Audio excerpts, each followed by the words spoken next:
ज़िले शहीद बेनज़ीराबाद जी town committee बांधी ते मकानी चूंडुनि में पीपी जे पीपी सां मुक़ाबले में दिलचस्प सूरत हाल थी वई। अॻूणे ज़िले नाज़िम रईस अब्दुल हक जमाली जो भाउ रईस अब्दुल वाहिद जमाली जे पैनल पीपी जी 2 टिकेटुनि ऐं हिक आज़ाद हैसियत में मजमूई तौर 4 वार्डनि ते कामयाबी माणे वरिती, जॾहिं त पीपी जे ॿिए पैनल रईस मुज़फ़र हुसैन जमाली जे 5 वार्डनि ते पीपी जी 5 टिकेटुनि मां 4 ते कामयाबी माणे सघियो, जंहिंखां पोइ चेयरमैन लाइ चूंड में दिलचस्प मुक़ाबले जा इम्कान आहिनि। नाज़िर आहे त पीपी तरफ़ां रईस अब्दुल वाहिद जमाली खे 3 टिकेटूं ऐं रईस मुज़फ़र हुसैन जमाली खे 5 टिकेटूं जारी कयूं वयूं हुयूं,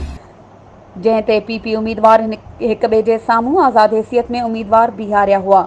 जंहिं दौरान रईस मुज़फ़र हुसैन जमाली 5 पीपी टिकेटुनि ते सिर्फ़ 4 सीटूं खटे सघियो, जॾहिं त रईस अब्दुल वाहिद जमाली 3 पीपी टिकेटुनि ते कामयाबी सां गॾु हिक आज़ाद उम्मीदवार खटाए 4 ते कामयाबी माणे वरिती, जंहिंखां पोइ चेयरमैन लाइ चूंड दिलचस्प मरहले में दाख़िल थी वई आहे।